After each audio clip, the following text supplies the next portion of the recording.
Municipalities in the country are still in a mess. This is the bleak outcome of the Auditor General's findings. While Ekurhuleni and the Midvaal got clean audits, the Eastern Cape is moving backwards.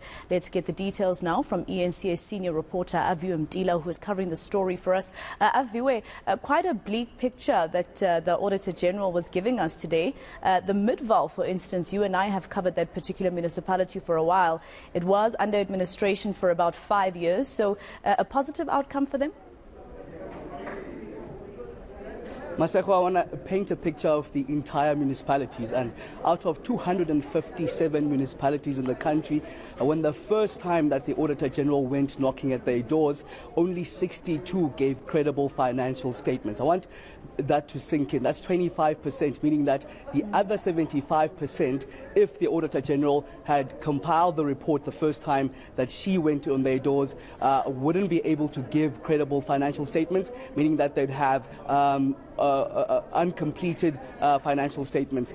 But it paints a grimmer picture when you look at the entire last 5 years of this current administration, where the Auditor General says that there have been no improvements, no transparency, no performance and no accountability. Paints a picture of the current state of our municipalities, as the Auditor General Maluleke says that hard questions need to be asked and those questions need to be answered. Now, she joins me now on her birthday. Happy birthday, Mama. But it's not a happy picture that you're painting for us. I want us to take a look at the last 5 years and maybe paint a picture of how much has been spent irregularly, or even the last year. Thank you very much, and good morning to you. Over the last year, we reported 20 billion rand of irregular expenditure, but that number is completely misguided in that we know it is incomplete. At least a third of municipalities are qualified on the completeness of their irregular expenditure. So even telling you 20 billion rand, we know it's much, much higher. Okay, and the picture that you painted today is that around half either have qualified or disclaimer. That's shocking, basically, in terms of what's been happening with the public purses. Do we know exactly what happens to the money that's been mismanaged? Is it corruption, or what are the issues? Quite frankly, some of it is. And some of it is fraud and leakage, which is why when we looked at the repeat disclaimers, which is the worst audit opinion a municipality can get, and we should all have a stance that says it is intolerable that a municipality should be able to spend public funds and not be able to account for what they've done with that money. So this year what we did was we took 10 of these disclaimer municipalities and we looked at what did they do with the money, because they're not telling the public, and we thought maybe we can help to drive some transparency. Out of the 10, only in 4 instances were we able to indicate where the money went. The 6, we are unable to say where the money went, which says that the risk of fraud is particularly high. It tells you that in that municipality, nobody is paying any attention to their moral obligation to serve as a steward over public funds. And you painted a grim picture when it came to the provinces as well, highlighting the Eastern Cape as well as the Free State, those issues correlating to the service delivery issues that we're seeing on the ground. Or would you say that the protests that we're seeing in some of these provinces are directly correlated to the numbers that you gave us here today?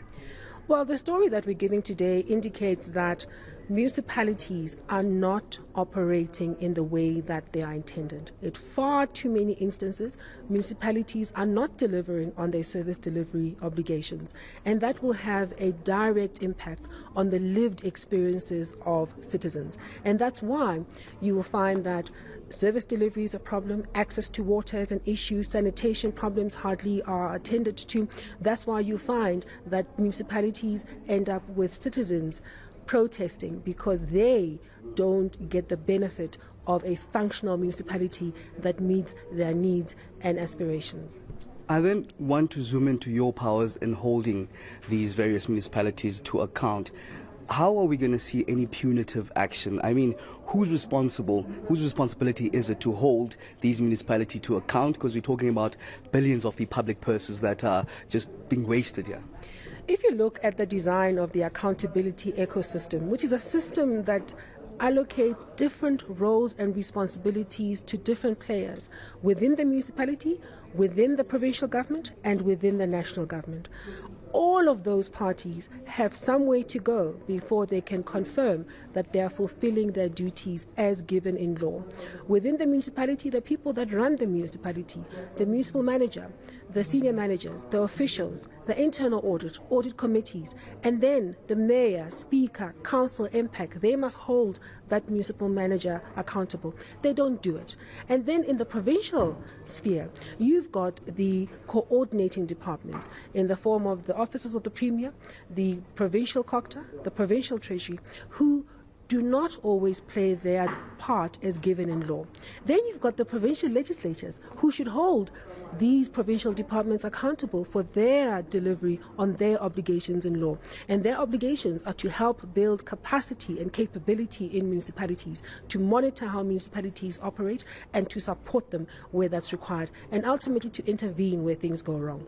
If these departments don't play their role and the provincial legislature does not hold them accountable, then you do not have the ecosystem operating in the way that's been designed. So our call to action is to say that let us all recognize that there are different roles and responsibilities attaching to different players, and each of those must be propelled into action.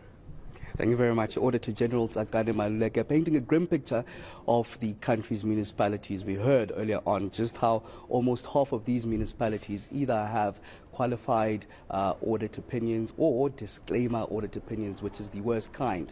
We heard how in this current administration, over the last 5 years, there's been no accountability, no improvement, and basically no transparency. Quite a grim picture, myself. Yeah, a grim picture indeed. Aviwe Mtila in Pretoria. Let's leave it there for now.